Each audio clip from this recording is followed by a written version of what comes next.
Okay, good afternoon, everyone. Here at Stockholm on day 2 of Stockholm Plus 50, the international meeting which celebrates 50 years since the first environment and development meeting in Stockholm in 1972, and is exploring new ways to break through the challenge of how we have sustainable growth on a planet which is interconnected between its systems of climate, nature, the need to tackle the pollution that we've created, and a place where everyone can live well within their planetary boundaries. My name is Dominic Warre. I'm a senior advisor to the CEO at the World Business Council for Sustainable Development. I'm delighted to be joined here with Eric Usher, who is the head of the United Nations Environment Programme Finance Initiative. Thanks for joining us, Eric. My pleasure, Dominic. We're here to discuss a call for enhanced collaboration to explore the potential for a new global corporate accountability and transparency mechanism. And I'll talk a little bit more about that. But for those of you who are involved in the Climate Action Agenda, let's say since perhaps Paris in 2015, through to the Glasgow COP last year, you will have undoubtedly have noticed there's just the mobilization of effort that has come through from businesses, from innovators, from technologies, and from finance, and not least driven on that financial side by the great work of the UNEP Finance Initiative. And we'll hear more about that, I'm sure, Eric. But the absolute kind of change from, if we stretch back to maybe 2009 and that Copenhagen COP, where it was very much a kind of closed governmental discussion, to now the economy, the financial sector is really moving fast to do what it can to shape this agenda. That's the world that we are living in, even with the challenges around the war in Ukraine and inflation rising and energy and food issues. There is a resolution, a determination among many that we cannot lose sight of that net zero target by 2030, not least because of the science that the IPCC have set out, a 45% reduction in emissions by 2030. It is urgent, and it is now to do it. And the business and financial community have mobilized like we've never seen before, perhaps in the history of trying to transform key parts of the global economy. It's not everything, but it is a systems change on its way. What was fascinating about Stockholm Plus 50 and the invitation from the Secretariat in Sweden to the World Business Council for Sustainable Development, in close cooperation with our friends at the Stockholm Environment Institute and with our friends at the United Nations Environment Programme, the invitation was, okay, so can we explore what that business mobilization looks like across 5 or 6 global value chains? Things like construction and the built environment, or mobility, or fashion, or food and agriculture, things which really drive aspects of the global economy, create wealth and opportunity, but do have an impact on climate change and on nature destruction and on pollution and on rising levels of inequality. What would those companies and business alliances be telling us about the great examples they are showing, but the areas where they're getting stuck, where there are common roadblocks starting to appear, because really for transformative change, there become policy levers that need to be pulled. Things to do with infrastructure investment, things to do with common definitions, things to do with harmonization. That's what the Stockholm Action Agenda created. It identified 3 key areas where a new kind of architecture between policymakers, the international community, and informed business could undo some of these roadblocks. One was around circularity. To move to a circular economy at the speed and transformation that is required, whether it's a fashion, electronics, built environment, construction, mobility, common roadblocks are starting to emerge around definitions, around standards, and around being able to transport secondary materials across boundaries. And so could there be a kind of a protocol that the international community, informed by those who are experiencing these roadblocks, imagine and work on and develop into practice, such that it really provides the value add, including to developing and emerging economies as much as well. That was one idea. Another idea was around skills and investment in capacity. Not only the skills and investment in capacity for people who will be moving from the old economy to the new economy, from what people sometimes say is brown to green economy, but also within the corporate community itself, the ability to understand within the board and within different business lines how quickly the sustainability agenda is changing and what new fiduciary responsibilities are required to have the capability to work outside of the enterprise, along value chains and in collaboration, and to stimulate the investment in SMEs and micro enterprises and entrepreneurs to build that new economy of tomorrow. That was the second area. And again, for those of you who know the international system very well, friends in UNIDO, friends in UNEP, friends in the International Labour Organization, that kind of coming together of those programs with that sprint to 2030. The third area is something that I'm really, really excited to talk about here, and particularly to get your insights on the work that you've been doing, Eric, within the Finance Initiative, and that is this corporate accountability and transparency framework. Put very simply, if we take the climate agenda and we recognize that there's this incredible movement now of champion businesses and the financial sector who are moving fast to make commitments and try to shift the economy towards net zero, if you or I were to go on the internet and say, okay, can someone show me a nice dashboard that says, okay, well, how are we doing? How are we doing if we add up all of those business commitments against what we are saying is the science that is telling us to move fast, or in different sectors, or in different regions? It's very hard to find that composite information. There's lots and lots of bits and pieces, but it's hard to put it together. It's difficult to measure apples to apples and see how we are getting on. We have a global stock take at the Climate COP in 2023, and the idea, the emergence of actually being able to take stock with such an accountability and transparency framework, particularly for business and corporate commitments, will be very, very useful indeed. And fascinating that the 70 or so businesses and business associations who are part of the Stockholm Action Agenda said that would be a great idea, because for those who are moving fast, there's innovation, there's opportunity, but also an element of risk. And so it's very good to be shown that these are the ones who are moving, because then questions can be asked about not only how fast are you moving, but where are the others? That's the transparency. For those in society or policy making outside of the business community, the accountability is, are you doing what you said you would do?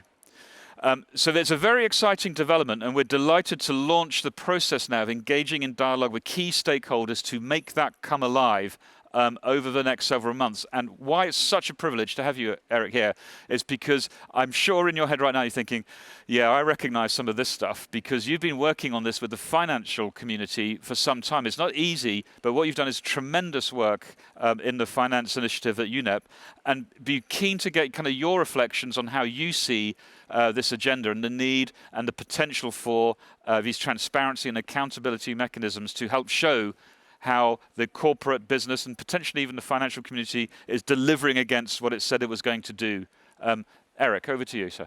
Well, thanks very much, Dominic. And I think if we think back 50 years, one of the fundamental changes is the relationship and the expectations between the public sector and the private sector. And if we, in a somewhat simplistic way, think of 1972 and even 1992, I would say, the expectation is governments came together to put in place frameworks that everybody would wait to be told what those frameworks were, and then they would act. And if there was a financial problem, they would put together a fund, public fund, to finance changes that need to be done.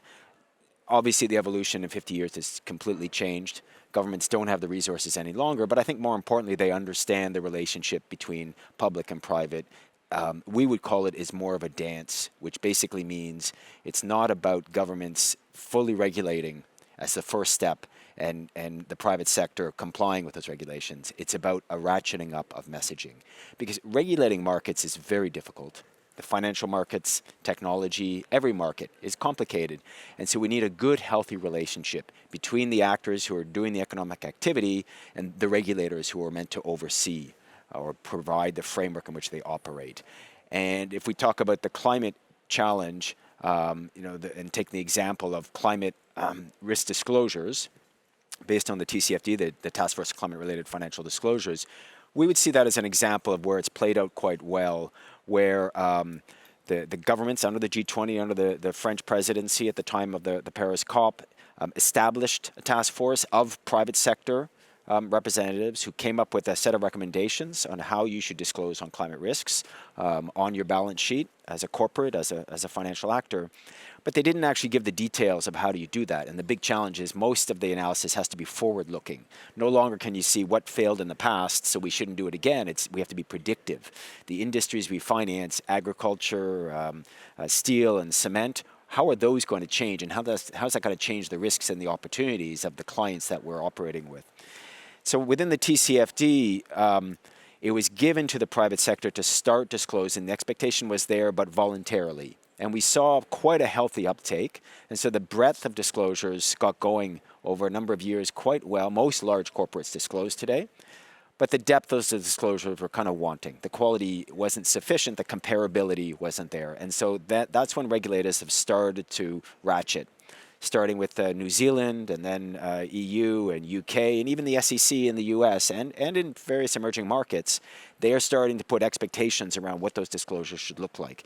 So the private sector led voluntarily, but then the public sector is ratcheting up with them.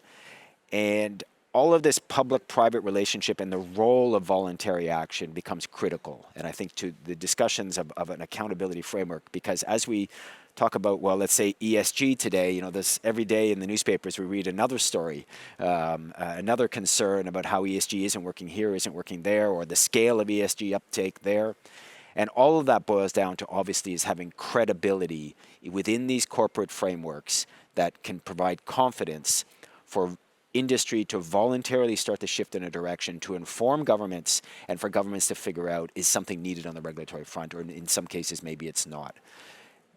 Within climate, we have the net zero movement. Net zero is very interesting for many reasons. One is because we know that fiduciary duties are incredibly important within the private sector, within the financial sector. It's very hard to do things that break your fiduciary duties, so your duties to your beneficiaries. And so that fiduciary duties have traditionally created a very short-term focus. So your financially material issues were those which very concretely you could say is going to affect your balance sheet in the few years to come. And yet net zero by 2050 is 30 years out, and we've seen this huge mobilization. And begs the question is, how can, and that's not a financial objective, it's an environmental objective to stabilize the client, and yet we're seeing corporates and the financial sector saying we need to align. And I think the big change we're seeing now is the notion is there are issues related to stakeholder capitalism, which a lot through intangible assets, a lot of, if it's reputation risk or otherwise, there's a realization that you cannot push these issues aside, that essentially you need to engage in them. And then there's the question of how do you engage?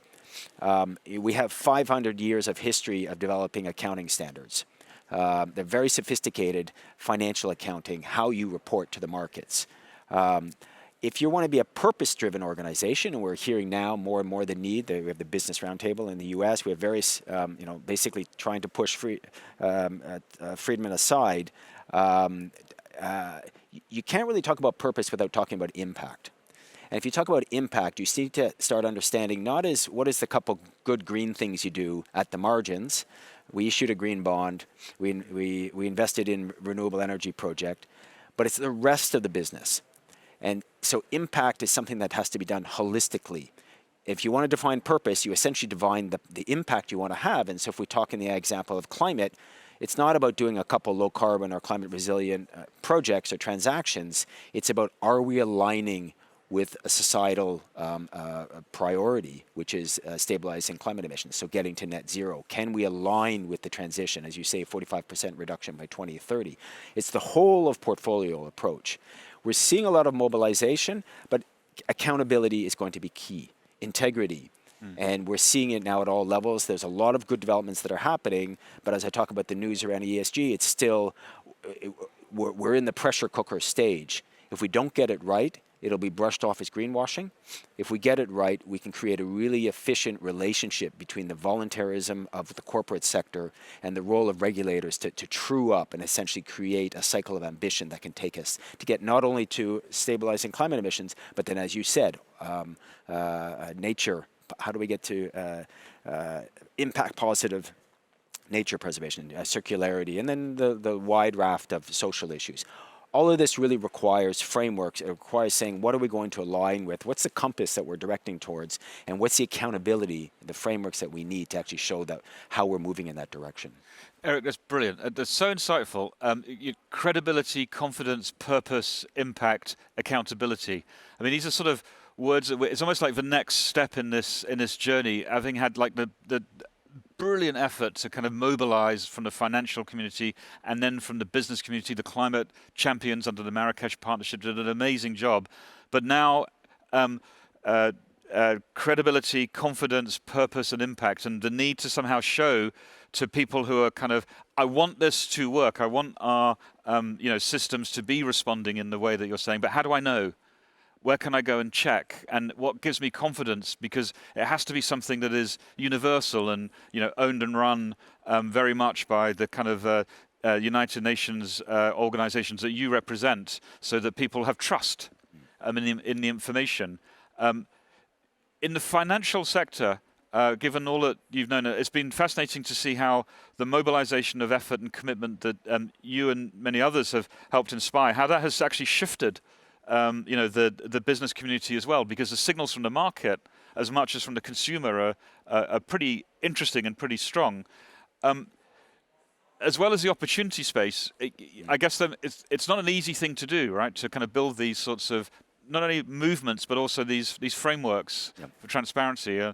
I think one of the most complicated aspects, and we heard this in a meeting this morning, it's all about the supply chain or the value chain. And the reality is cleaning up your business is often much easier than understanding the scope 3, or essentially the impact of your suppliers and your customers and your clients. And this also extends from the corporate to the financial actor. If we talk about banks, how they're going to decarbonize their balance sheets, the main effort will be their engagements with their clients. It's not so simple about we will finance this and we won't finance that in terms of the portfolio. It's about working with clients to say, what are you doing to navigate this transition? Where do you need CapEx to actually do that?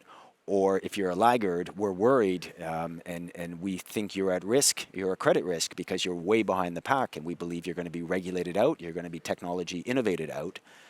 So it's really about the relationship between the actors in the value chain. And once again, if you need frameworks to be able to be measurable, the dashboards you talk about, we need a global dashboard. We need every corporate leader needs his dashboard. And his dashboard today is too limited, what's there, as we know. Financial metrics, risk metrics. What we need is the impact alignment metrics to sit alongside. Yes. The analog is so interesting, the kind of clients and the banking community, the upstream suppliers and the scope and the enterprise for the scope 3. Because quite quickly this is a kind of behavioral change in a sort of new form of collaboration, not just within the enterprise or within the bank, but across a whole range of clients or across a whole range of suppliers. It's kind of like a new muscle that is required within the corporate community. It takes us, it's accountability, but not necessarily in a kind of compliance manner only. It's sort of, what is it that we're going to do to help change the ecosystem that we are in? And how can I show that ecosystem is being changed? We had some great colleagues from Natura and Stora Enso earlier, and they were talking exactly along these lines about actually working with their suppliers upstream and customers downstream, so that this accountability starts to shift an ecosystem rather than just sort of compliance management type of approach within an enterprise. Is that something that's sort of happening in the financial sector? Absolutely. And maybe I can give you the example of what the banks have been doing. So because 15 years ago, we established the principle of responsible investment. It's been very successful in terms of creating the foundations of ESG as a risk to be managed. It's very mainstreamed it, but it's focused mostly on risk. We have a framework for insurance, which is somewhat similar, but it was 2 years ago, 2019, with the Secretary General, where we launched these principles for responsible banking. It's totally different. It's post-2015 as a framework, which means the expectation is you already have the risk management systems in place. Okay. It's not about risk management. It's about impact and alignment. And so what the banks, and today we're coming up to nearly 50% of global banking assets signed on, very global. And a bank signatory, what they need to do, and I'll explain this because I think there are parallels here. First step is they commit to install within their operations systems to assess impact across all lines of business. So to understand when they're financing corporates in the steel industry, in the automotive industry, what are the impacts of what they're financing? As we know, in the past, when you talk about impacts, it's like, oh, how much paper consumption, how much electricity consumption. Now, banks don't consume a lot of paper, but their clients create a lot of emissions, or they have other impacts. So it's about putting in place systems to monitor impact. That's step one. Step two is they're required to prioritize impacts and to publish what they believe are the most significant impact areas that they have, positive and negative. So now climate has, for most of the banks, been prioritized in the number 1 or 2, but essentially over time, they're meant to be constantly publishing what they believe the biggest impact that they are creating, positive and negative, and that they need to start setting targets to actually make improvements in those impact areas. So the most obvious one is in the climate area, they've set this net zero, and we have this sub-alliance of banks who say, okay, we're going to get to zero emissions 2050, intermediate targets 2030, along the line of the, based on the science, 45% reduction based on IPCC, etc. Accountability is important in this. So the next step is they need to report annually. It has to be third-party verified. Right. So that's new. And systems to put in place, how do you do that? Because what they're verifying is impact measures, priorities, setting targets. So it's quite different from the risk metrics, which is historically what they've been doing. And then the last dimension of it is civil society plays an important role. There's a civil society advisory body. And as you probably know, the relationship between banks and civil society has not always been an easy one. But they do value that civil society can help them in terms of identifying issues, to set priorities over time. And so it's a framework that allows banks to say, this dashboard, to say where are the big issues in our markets that we want to be dealing with it. Is it gender? Is it resource efficiency, climate, etc.? And what are the metrics that we can use to measure, and how do we need to publish to the markets to be credible in what they're doing? That sort of approach, I think there are some versions of that, but we haven't seen ones that are very, very similar within other markets. The parallel in climate, of course, is if you're doing net zero, you start to ask the companies you're investing in or you're financing for their transition plans, much like regulators are starting to ask for it. So that's the start of the dialogue. But that dialogue doesn't only need to be about climate. Of course, there are the many other issues, and it's about getting that dashboard in place, and then the frameworks that can provide the credibility of essentially the data that needs to be flowing back and forth to show that, we're not only measuring the risks and returns, we're also measuring the impacts, and we've got business targets for how we want to change that impact through the whole organization over time. Super insightful. So the principles of responsible banking, which you were referring to, have been down this path, and you created that kind of process and that stepwise. And if we're kind of thinking maybe shifting along the value chain to some of the let's say real economy players, where we're sensing interest to explore, well, what would that dashboard look like for us as we made these commitments? It sounds like and it's the good news about this collaboration. We can maybe draw and be inspired by some of the work and findings that you've done, and even perhaps there's a cross-learning between folks, because these are the clients, I suppose, Absolutely. Of the banks. So we start to join up, Absolutely. If you like, that kind of change process in the ecosystem, which is super interesting.